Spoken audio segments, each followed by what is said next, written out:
Hi, you can call me Oilano, and we're talking stars tonight.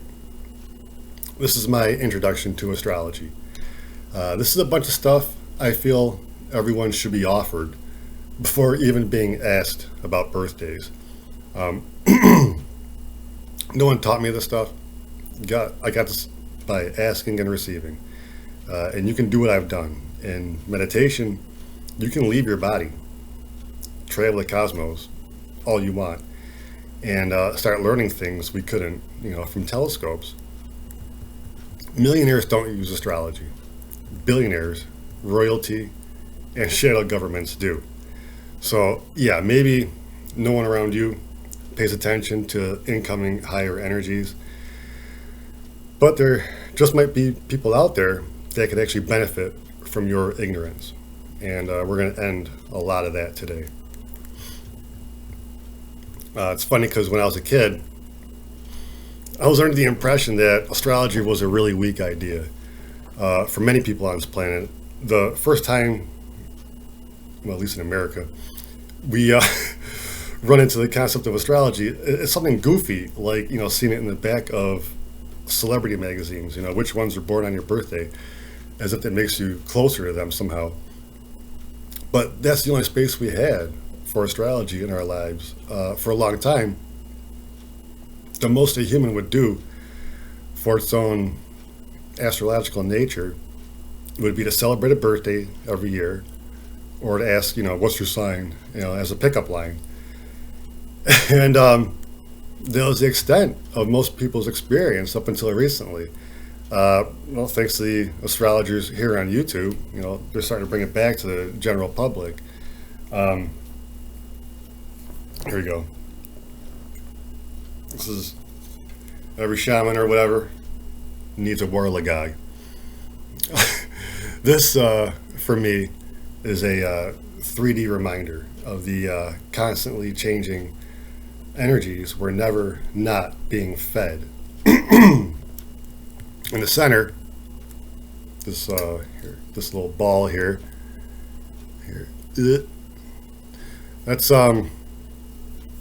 that's our solar system, and there's always energies from outside our sphere that come in and influence the hell out of us. Sometimes pushing us into revolutions and wars.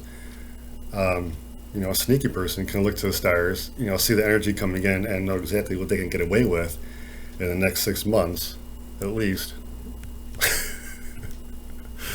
Oh, man. So, there's always these influential energies coming in, and we start off with 12 flavors of the zodiac. And I'll have to give you an example here.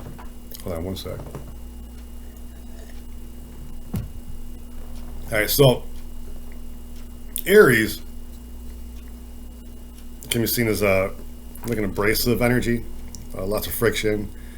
And apparently, the Earth was under heavy Aries influence during the mid-70s, and this energy helped spark the birth of punk rock.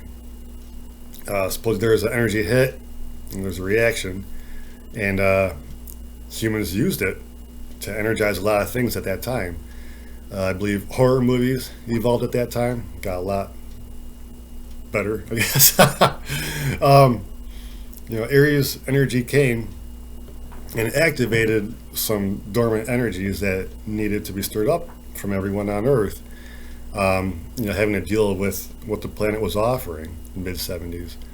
I can give you a list of what those people dealt with, but I'll keep this about astrology. But if I had to give you one example of the level of anger that was still in people at that time in the mid-70s, I'll remind you, they're saying the N-word freely on national TV at that time like it was nothing. It was, there's just anger, some kind of that went through everybody, and cosmic energies, they come in and they can stir things up. So then in here, a planet's placement can give us details on how we're about to be influenced. If you're in a leadership role, you're paying attention to this. If you're a conniving leader, you do it in private.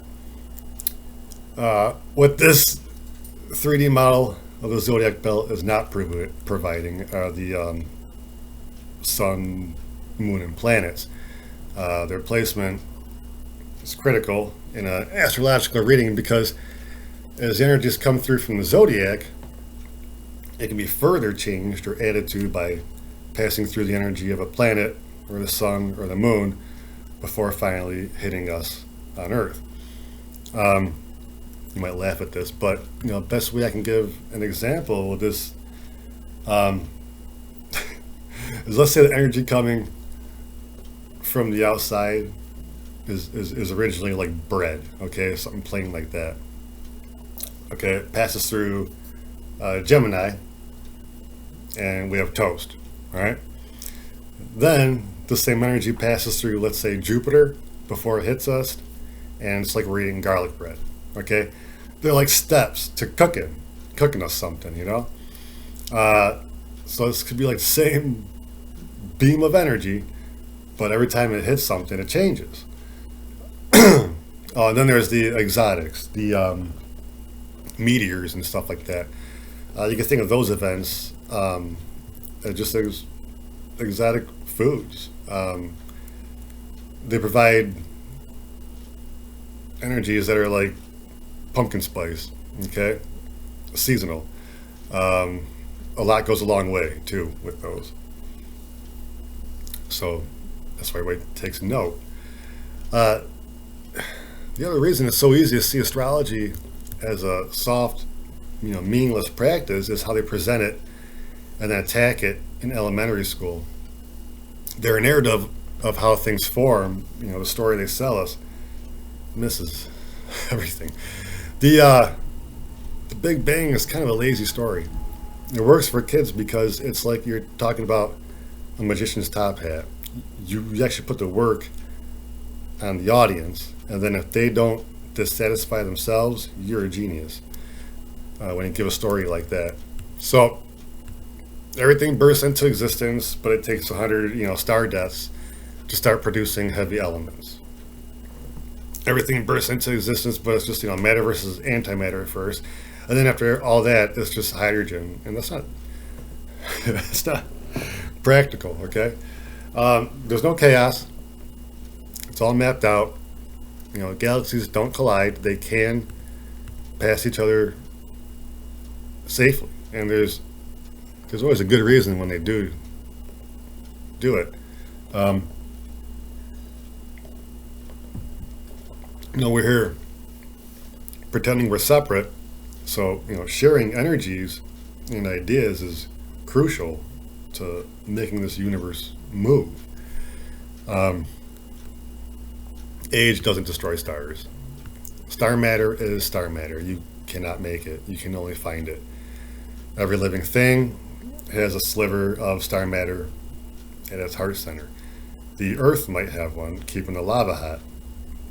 Stars are special because star would be bodiless 3D energy, just seemingly uncontained 3D energy. You have this in your heart center. This is why there's so much art with saints with glowing hearts. They found and realized what's really in here, and that's what led them to their sainthood. Of course, it's not going to burn you. We think because of the temperature change provided by the planet's simple tilt, the math will tell you that being super close to a star must incinerate you, and it's not really that simple. Our solar heat might not be from the sun or star itself, but from the reaction of solar rays going through our planet's atmosphere and magnetic field. There should be surprisingly simple methods to approach the sun physically without being affected at all. It's not fire. It's not something being consumed. I'm going to screw you up. So I need you to take a breath real quick. Hmm.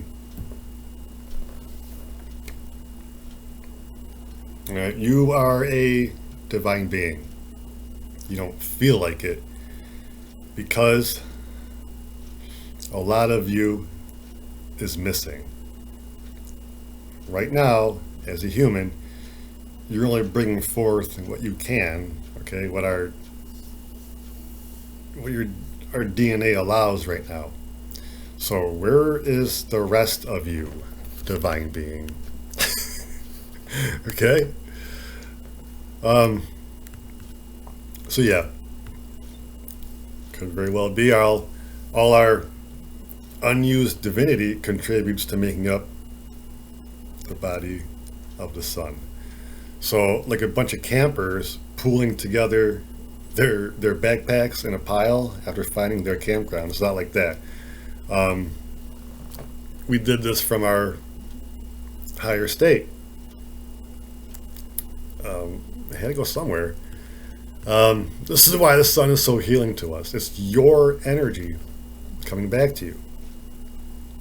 And someday we'll stop blaming it for, you know, hurting us so much. I mean, sunburn occurs mostly just because it's the first time you were out in the sun in too long.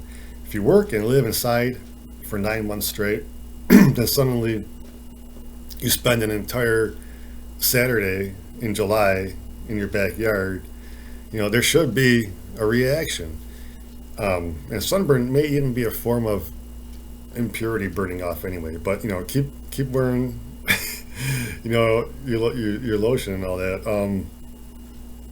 But it might not be what you think it is. You know, people that live in the sun don't fear it. You know, the sun regulates a lot of stuff for you. Solariums used to be a thing. Then you know, the sun didn't change. We did. You know, sun heals your energy body and nervous system, and if these are damaged, you're not healing anything else. If the nervous system's damaged, you know, anything else is open to almost, you know, pretty much a shutdown. So if I wanted to control you, I'd make sure that you understand that nothing free is healthy. Health costs money. Health costs commitment. You can't be healthy unless something else is sacrificed. Side effects. You know, if I want to control you, I'd poison you in secret, but your health costs you. Okay? If I wanted to control you. The early Egyptians, the people of Chem, they did not worship the sun. They did not fear it. They did not hold up gold discs saying it made the sun come up. They knew that simply watching a sunrise rebalances your energy field and nervous system, especially the vagus nerve. So you can take this farther with your intention and heal a lot more. By adding intention to something like sunbathing, you can allow Sol to assist in any healing, even emotional. The sun is a living being. We call him Sol.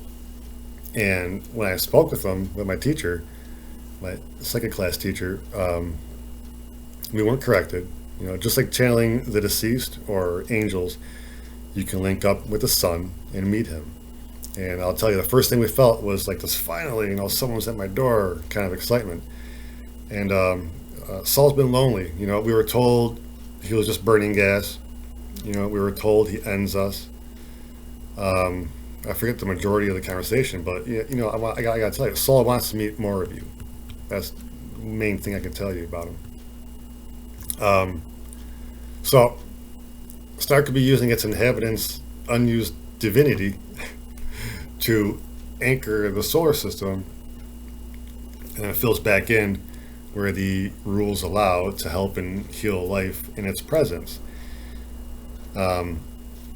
Its presence. In our case, it's marked by the Kuiper Belt. So that's like the end of its gravitational and magnetic influence. So what's a planet? for the longest time, we had 9 planets and no one had a problem with it. And one day, without discussion, someone's ego spoke up, and some overeducated brat felt the need to complicate things. That's my narrative. Since then, we've been forced to watch them debate what a planet is, having issues with planets, size mostly. This is entirely 3D mentality. The eggheads, they're stuck in 3D, so we can leave them behind with their little debates, okay? The whole thing, it stems from immaturity, not science. And that was kind of mean, but that was kind of cold, but here we go. See, astronomy seems that it would rather overcomplicate things than decide what they want a planet to be. Astrology has always seen a planet because of the energies involved, the alchemy witnessed. Astrology sees that the physical planet is mostly just a marker. Astrology is concerned with the effects a planet provides by being there. All right, there's the difference right there, okay? If I want to take advantage of you, oh boy, I'd confuse you about what a planet is. Using the Earth's size, I'd have you call it a dwarf planet, because this tells your ego it's less than. You would devalue the planet if you had to call it a dwarf planet. Maybe a little in some, a lot in others. Your dependency on this planet would then cause you fear because you don't want to be attached to a dwarf planet. You want to be attached to a Herculean planet. So just stop the debate right now because I see where they're trying to lead us. The masses start calling Earth a dwarf planet, they'll abuse it like never before. Earth's chemical composition can't be the effect of a million supernovas and all that matter just randomly reassembling into deposits here. Every planet's purpose is to bring forth life in her own unique way. Every planet chooses her own composition and weather. I've met with Gaia a few times. Everyone needs to meet Gaia. Get in meditation, go on yourself, meet Gaia. Because she has secrets for you all. Link up with her and she can show you places you should visit, what foods you're lacking, and like I said, she can tell you about yourself. You can't be here without your soul already being in a deep relationship with her already. The awful things we've done on her surface, she's actually forgiven because she knows we are role-playing. Our relationship with Gaia will change when we ascend. It'll be the end of many, natural disasters, and a lot of wild animals are going to lose their aggression and venom. Same with plants. Our poisonous ones are going to lose potency, and our healthy ones are going to gain potency. This means that for most people, they'll go all day on breakfast with, just maybe a snack, during your evening cool down. Can you imagine that? Oh boy, I don't want to preach, but if you want to strengthen your relationship with Gaia right now, you can stop eating meat, and you gotta be kind as possible to every animal you see, even spiders. Okay. Every animal is her creation, and she's inside every one of them. And you have to be a big soul to act as a planet, okay? And when you buddy up with the planet you're attached to, like as humans are with Gaia, you have a great time. And, she knows we don't have to do it anymore. It's not a survival-based thing. So meats might start to become less and less healthy for human consumption as our DNA evolves, okay? So the planets of a solar system act as the feminine counterparts to the anchored sun. Combined, they become the perfect, wife for Saul. Okay, so let's say I'm gonna oversimplify this, but let's say Mercury says he wants a communicator. He wants the beauty of Venus, the creativity of Gaia, Saturn with her adornments. Let's say Uranus is quirky and Pluto's a bit goth. I believe Neptune's expressive and Mars is a little fireball energy. So all these would add up to be Saul's perfect wife. And I am terribly oversimplifying them with their personalities. But I just want to give you something that you can picture for yourselves. Okay? Combined, they become the sun's counterpart. Okay?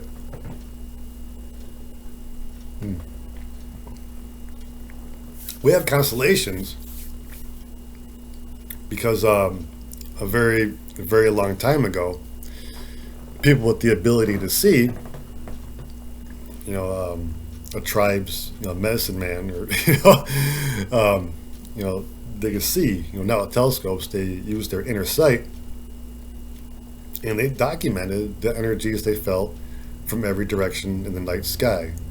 There are a few templates. You got Chinese, Native American, Greek, but when you go and meet stars, it's all just interchangeable, and the maps actually overlap. None of them are wrong.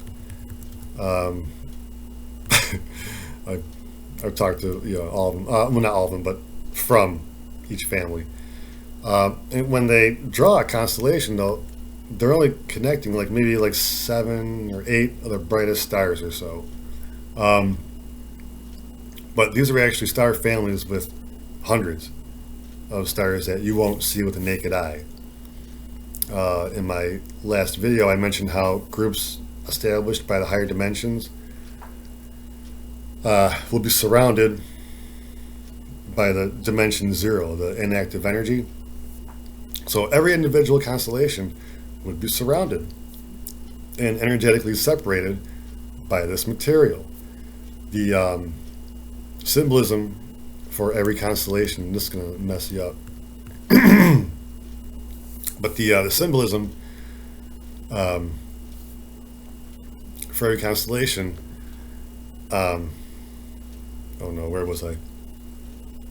Is selected as a clue to describe the most dominant, the most advanced species of that entire star family. The ones I know enough about, I'll be doing a full message individually, but I need to give you a quick examples right now. But Lyra, the constellation of the Harp, and a race well documented in spiritual circles. So it's the Harp. I would bet that they're absolute masters of vibration.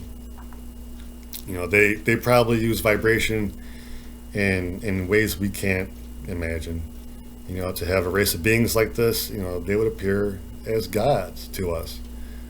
So if they came down to our ancestors, they showed what they could do. They probably wrote it down. Just one more. The Arcturians, another race that's talked about as being very spiritually advanced. So their star is in the constellation Boots, and that's the herdsman. So the Arcturians can easily be seen as galactic shepherds. There's a couple. It's the same for the zodiac, but I'll do a separate video for each one that I know, and by the time I'm done, you're gonna have a good sense of what's going on out there. And I guess there's a 13th zodiac, the Serpent Bearer. Not recognized because it's really 12 zodiac energies, not really all about the physical stars. But the other thing about Ophiuchus is that it reminds me of seeing a door in a video game that you can't open yet. Like, we gotta get to level 20 or find a gold key first. It might be something that we unlock someday. Oh my, both my ears are ringing. But we're allowed to see it now, even though we're not utilizing it yet. And they just went super high pitched. So, planets, back to planets, they're feminine to stars because masculine energy doesn't move in circles. It's either just straight lines or hold still. So, but get this, stars are then feminine to their galactic centers. For a soul to make itself small enough to play a starring role, it's got to do the same thing you did. All the stars of the galaxy contribute their unused selves, everything they're not, and their potentials, billions of potentials, collect into a galactic center, anchoring the galaxy as they orbit. So you have to assume the galactic center, feeds the stars in some way, and everything benefits somehow rather than just anchoring. But I'm not there yet. Maybe someone will get there for me and bring it to me. I don't know. But you can think of a galactic center as a collection of every star's shadow opposite. The centers become masculine to the stars. And I want you to picture, the hunky boyfriend who takes his girl shopping and holds her bags while she does her thing. The boyfriend holds what she's not using right now out of appreciation for her expressing herself in her creativity, adornment, and fashion. A good masculine being supports these things and does stuff like that. What can I tell you about the moon now? We're going to move on to the moon. I've met with her too, Sin. I didn't get the name Luna. I got Sin when I met her. And, our instruments, I guess we have instruments that are trying to translate it, best they can. But, yeah, objects make sound as they go through space. It's not a 3D sound you're going to hear with your physical ears, okay? But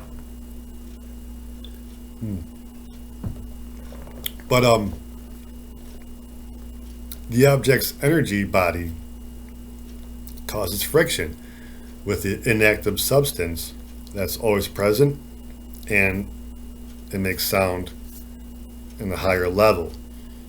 I think Sin sounds like icicles. As she goes by, it sounds like icicles falling. Like the highest notes you could hit on a harp. But go see for yourself, Every solar eclipse seems to be given a color.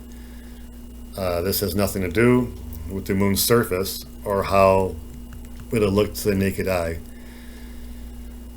This is because the moon changes her inner lens to give us custom energies from the rest of the universe. So imagine having a jar in your spice rack, okay, that was so special it knew how to change itself to become whatever it is you need to use it for.